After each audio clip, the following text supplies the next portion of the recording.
morning, everyone. You're watching Barnstable This Morning. I'm Sarah Colvin, and today I am joined by Tammy Smith, a local health and fitness guru. Tammy, good morning. Good morning. And Dr. Eleanor Sullivan with the Cardiovascular Consultants of Cape Cod. Cardiovascular Consultants, and we're talking a little bit about heart wellness, heart health, a couple of heart-related events coming up. Barnstable Wears Red on Friday, and the Heart of Wellness event on Sunday, March 1st. So first, I want to talk a little bit about heart health and why it's important this time of year to think about that. So Dr. Sullivan, I'll go to you. I mean, we know that heart disease is the #1 killer of men and women. Still, to this day, continues to be the #1 killer. That's exactly right. And even though there's been a lot of information and movement out there to try and get that message out, it still is the #1 killer. Both heart attacks and stroke are the leading causes of death for both men and women, not only in the U.S., but worldwide. Now, is it something that is preventable? I mean, I know we hear a lot about heart health and lifestyle choice, whether it be unhealthy choices like smoking or eating a lot of, fatty foods, or healthy choices like exercise and diet. So can you speak to a little bit about when we think about the pervasiveness of heart disease, is it contributed mostly to our lifestyle choices? Right. So when we think of heart disease, we think of what we call the risk factors. And a risk factor is anything that is likely to increase the likelihood of you getting that disease. So the classic ones are high blood pressure, high cholesterol, smoking, physical inactivity. They're the ones that can't be modified, like your genetics or your family history or your age, unfortunately.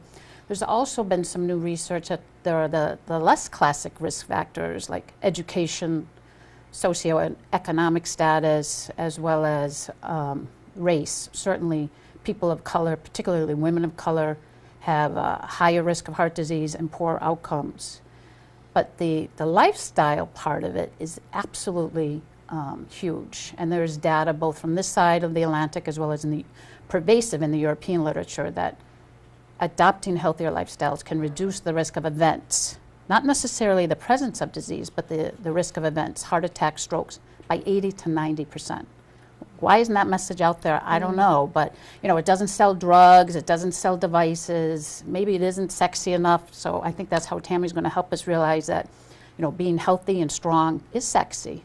Maybe it's not necessarily being young, but sure. But healthy and strong definitely is sexy, if you're going to use that term for sure. And Tammy, let's talk a little bit about the Heart of Wellness, because I know David Serow, who was kind of the founder of this, really wanted to promote the healthy and wellness aspect of heart health. So can you talk us a little bit about the founding of the Heart of Wellness? Sure. event? So HOW stands for Heart of Wellness. And as Dr. Sullivan just pointed out, there are traits and things that you can't change, but there are many things that you can do to have a healthy heart.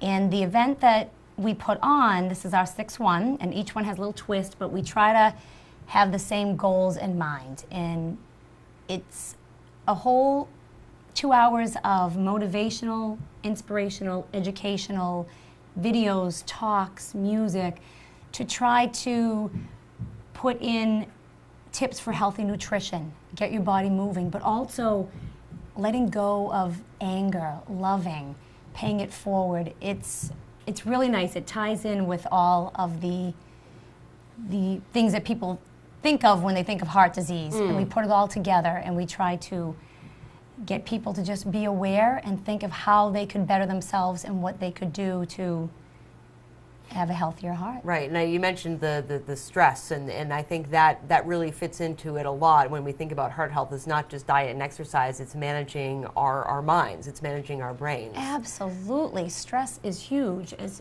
you know. Stress and depression. Exactly. Certainly people with heart disease and depression have much worse outcomes than Right. people So without your it. attitude, the way you look at things, is something really important, that you're holding on to this anger that just needs to go, and just finding peace. Indeed, and something that can be improved with diet and exercise. Absolutely. We will teach you how to just start small and go from there. Absolutely. So let's talk a little bit more about heart disease. Again, as the #1 cause of death. Are there certain signs and symptoms that people should be looking for? Certain things that could indicate down the road they might have a problem, or maybe it's more acute than that? Yeah. So heart disease really isn't a disease of the heart per se, for what we're talking about today. It's a disease of the coronary arteries, the arteries that bring the blood flow to the heart. And in the blood is the oxygen, the nutrients that the heart muscle needs to stay strong and be able to pump the blood. Now, the blockages in those arteries, which is also called atherosclerosis or hardening of the arteries, that actually starts decades before. And in fact, from autopsy studies, from motor vehicle accidents and Korean soldiers, we know that this process actually starts in all of us in our 20s. It grows in a lumpy, bumpy fashion over the subsequent decades. But adopting these lifestyle changes of exercise, healthful eating, and more mindfulness will certainly retard the progression and, more importantly, decrease the likelihood of an event, events being heart attack or strokes. So yeah, we may all have some degree of blockages, but what do we want to avoid? We want to avoid damage to the heart and to the brain. The symptoms that the disease is actually progressing is usually symptoms when the heart is exerting itself. So you would notice a chest pressure or a tightness or a heaviness. It may be a jaw or shoulder discomfort, shortness of breath, maybe some sweats, something that you know isn't right and hadn't been there before when you're exerting yourself. And being February and trying to increase the awareness of heart disease in women, because certainly since 1984 more women have died from heart disease than men, women may indeed have somewhat less typical symptoms. Most patients, men and women alike, will have some sensation of chest discomfort. But in women, they may be more aware of symptoms in their jaw, a sense of illness or malaise, bad sweats, and may minimize the chest pain for whatever reason. Indeed, and I've heard in reports recently in talking about women and heart attacks that some women may have a tendency to more ignore the symptoms or wait too long or say it's it's nothing when really it should be something that's taken care of. Absolutely true. The women across the board seem to present much later than men, and as a result they're sicker. There may already be more heart muscle damage done, and therefore an increased risk for heart failure and death. Great. So the Heart of Wellness again coming up on Sunday, March 1st at the Old Lady of Victory Parish Hall in Centerville. Tell me a little bit about what goes on at this event. How is it structured, and who should go? Everyone should go. As Dr. Sullivan had said, we encourage teenagers and children to come, families to come, women, like you say, women and men both, because the women nowadays, they're taking on a lot more, so the stress is there and they need to kind of learn how to cope and delegate. But it's hard to explain. You have to come. It's, again, motivation. We have music. We have little clips of videos. We have laughter. It's really just inspirational to leave there and have a feeling of control for yourself, something that you can leave and start just becoming healthier.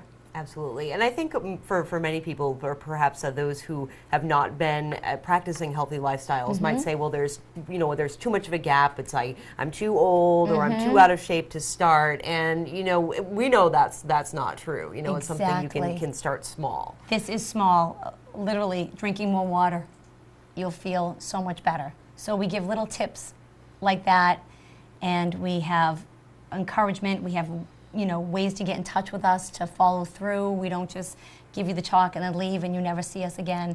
And it's all community. As we're wearing red, the whole town is involved. This is something that, we're here to help everybody. Absolutely, and I know the town of Barnstable has put out the call to all of our employees and our residents to don red on Friday to show their support and to raise awareness. And perhaps if people say, well, why you have that red shirt on today? Or I saw a bunch of people wearing that red shirt today, and then you can talk a little bit more about it. And I would think that by talking about it and getting it out there, more people will become aware of maybe say, well, I haven't been on the treadmill for a while, or, maybe I shouldn't have that Big Mac, or, Definitely not. Exactly. And just like Dr. Sullivan was saying, it starts young, so we need to look at helping our children as well make the better choices, and if they see the adults making the better choices, they'll follow through. Absolutely. So Dr. Sullivan, any final heart healthy information or tips that you can give to our viewers? Some simple things maybe people can do every day. Well, number one, don't smoke. And even in a very short period of time of stopping smoking, there is reversal of a lot of its ill effects on the body. And I think Tammy's message is right on. Start small. Eat maybe smaller amounts of food, higher variety, and move more. And even if it's just parking your car further away from Stop and Shop, eat less, move more, I guess is the message. Great, great. And Tammy, for you, any final thoughts? Same thing. Just start. Don't wait and say, I'm going to start. Start right now. And it's just small, and then you'll notice, you'll have the benefits. Great. And for those who want to attend Heart of Wellness, is this something they need to buy tickets for in advance? Is this something they can do at the door? They can do both. They can go to our website, which I believe you have up on the screen. So they can go to the website and pre-register, or they can just come to the event and pay at the door. And it's $15 and $10 for senior citizens. Excellent. A small price to pay for a wealth of information. Great. Well, ladies, thank you so much for joining me today. I appreciate it, and you've motivated me to maybe go out and take a walk around the snow. That's right. That's right. Thank you so much. Dr. Eleanor Sullivan and Tammy Smith have been my guests today. Again, Barnstable Wears Red is on Friday, February 22nd. Barnstable employees and residents encouraged to wear red and show their support, and you can learn more about how at heartofwellness.us. For Barnstable This Morning, I'm Sarah Colvin.